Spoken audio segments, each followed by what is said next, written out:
सांसद प्रफुल्ल पटेल 2 दिवसीय भंडारा गोंदिया जिले के दौरे पर है। दौरे के दौरान उन्होंने भंडारा स्थित शासकीय विश्राम गृह में पार्टी के पदाधिकारियों और कार्यकर्ताओं से संवाद किया। इस दौरान कार्यकर्ताओं की समस्याएं और विभिन्न मांगों से संबंधित ज्ञापन स्वीकार करते हुए उनके निराकरण के लिए आवश्यक प्रयास करने का आश्वासन दिया। बैठक में सांसद पटेल ने आगामी समय में पार्टी संगठन को और अधिक मजबूत करने पर विशेष जोर दिया। इस अवसर पर सांसद राजेंद्र जैन, विधायक राजू कारे मोरे, जिलाध्यक्ष नाना पंचबुद्धे, धनंजय दलाल सहित बड़ी संख्या में पार्टी पदाधिकारी और कार्यकर्ता उपस्थित थे। उन्होंने पदाधिकारियों और कार्यकर्ताओं से सक्रियता के साथ काम करने का आह्वान करते हुए संगठन की ताकत बढ़ाने के लिए कार्यकर्ताओं को जन सामान्य से लगातार संपर्क बनाए रखना चाहिए। साथ ही पार्टी की विचारधारा और नीतियों को गांव-गांव तक तथा समाज के अंतिम व्यक्ति तक पहुंचाने का प्रयास किया जाना चाहिए। उन्होंने कहा कि मजबूत संगठन के लिए प्रत्येक पदाधिकारी और कार्यकर्ता की भूमिका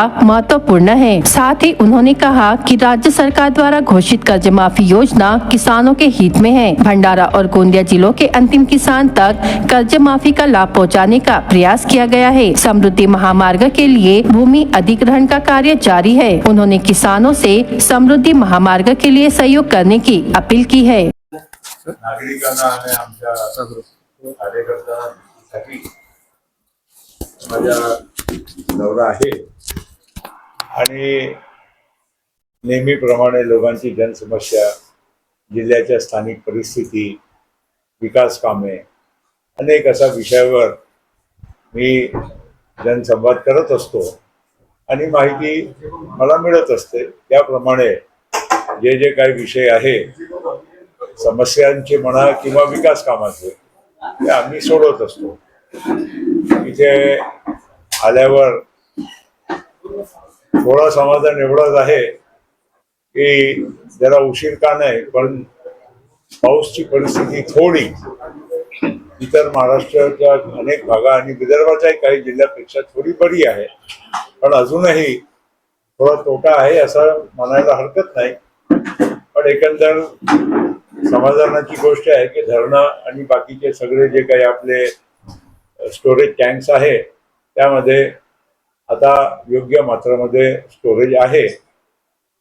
आता बघू पुढच्या आता या पूर्ण सीझन, कारण आपल्याकडे या भागामध्ये धानाची शेती असल्यामुळे पाणी जास्तच लागते आणि अजून 1-1.5 महिना जे पावसाच्या शिल्लक आहे त्यामध्ये जर वेळेवेळेवर पाऊस आला नक्कीच त्याचा फायदा आमच्या शेतकऱ्यांना होईल। आता एकच विषय महत्त्वाचा शेतकऱ्यांच्या बाबतीत म्हणायचे असेल तर जे बोनस आहे, धानाच्या बोनसची रक्कम महाराष्ट्र शासनाने जी कबूल केली आहे ते लवकरात लवकर कशी मिळेल त्याच्यासाठी माझा पाठपुरावा सुरू आहे। मला खात्री आहे की काही दिवसामध्ये ही पैसा आमच्या शेतकऱ्यांना नक्कीच मिळतील।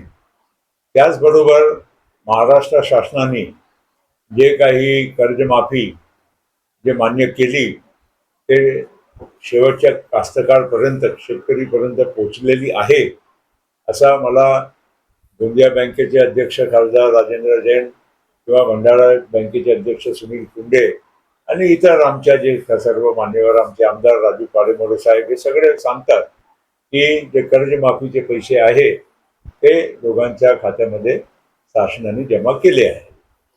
त्याशिवाय आपल्या या भंडारा जिल्ह्यामध्ये खास करून आता रोड रस्त्याचे जे काम आहे, नॅशनल हायवेचे काम आहे, त्याविषयी काही दिवसाअगोदर आमदार राजू कारे साहेब आणि खासदार राजेंद्र जैन आम्ही तिघांनी दिल्लीच्या स्तरावर गडकरी साहेबांच्या आणि सर्व नॅशनल हायवे अथॉरिटी आणि मंत्रालयाचे अधिकाऱ्यांच्या बरोबर चर्चा केली आणि खास करून भंडारा शहराचा बायपास, तुमसर शहराचा बायपास, भंडारा ते खापाचा जो नॅशनल हायवे आणि खापाच्या पुढे आपला बालाघाटचा जो हायवे आहे त्याच्या कामाचाही आम्ही आढावा घेतला आणि या भंडारा शहरामध्ये जे जुना नॅशनल हायवे त्याच्या आता चौबात्रीकरण होऊन राहिलेलं आहे, त्याच्याबरोबर त्याला सर्व्हिस रोड, कारण शहराच्या मधल्या भागामधून हा रस्ता पास होतोय आणि अनेक नागरिकांनी अनेक लोकांनी त्यांची समस्या मागे माझ्या लक्षात आणून दिली होती. त्याचाही पाठपुरावा आम्ही या मागच्या मीटिंगमध्ये आम्ही केला आहे. त्याशिवाय समृद्धी महामार्ग ते नागपूर ते भंडारा होऊन गोंदिया आणि नागपूर ते भंडारा होऊन गडचिरोली अशा या दोन्ही समृद्धी महामार्गाच्या सुद्धा आम्ही तिथे आढावा मुंबईला पण घेतला होता. आत्ताच काही शेतकरी माझ्याकडे आले होते, भंडारा तालुक्याचेच होते होती, आणि त्यांचं म्हणणं होतं की जे त्यांना जे कॉम्पन्सेशन आहे ते योग्य रीतीनं मिळत नाही. लगेच आम्ही MSRDCचे जे MD आहे गायकवाड साहेब त्यांच्याशी मी स्वतः आता बोललो. आता कलेक्टर आणि कमिशनरशी पण मी बोलणार आहे आणि शेतकऱ्यांनी आपली जागा द्यावी, विकासासाठी द्यावी. समृद्धी हायवे बनला पाहिजे, कारण नागपूर आणि मुंबईपर्यंत तर आहेच, पण शेवटच्या आपल्या गोंदिया आणि भंडारा जिल्ह्याला गडचिरोलीला पण जोडणारा हा रस्ता पाहिजे. त्याच्यासाठी आम्ही सातत्य पाठपुरावा करून हे आपण करू शकलेलो आहोत. पण सोबत आमच्या शेतकऱ्यांच्यावर अन्याय होऊ नये यासाठी सुद्धा आम्हाला काळजी घ्यायची आहे आणि शेतकऱ्यांना योग्य त्याचा भाव त्यांच्या जमिनीचा मिळाला पाहिजे. त्यासाठी आम्ही पूर्णपणे त्यांच्या पाठी उभे राहून पाठपुरावा करणार आहोत.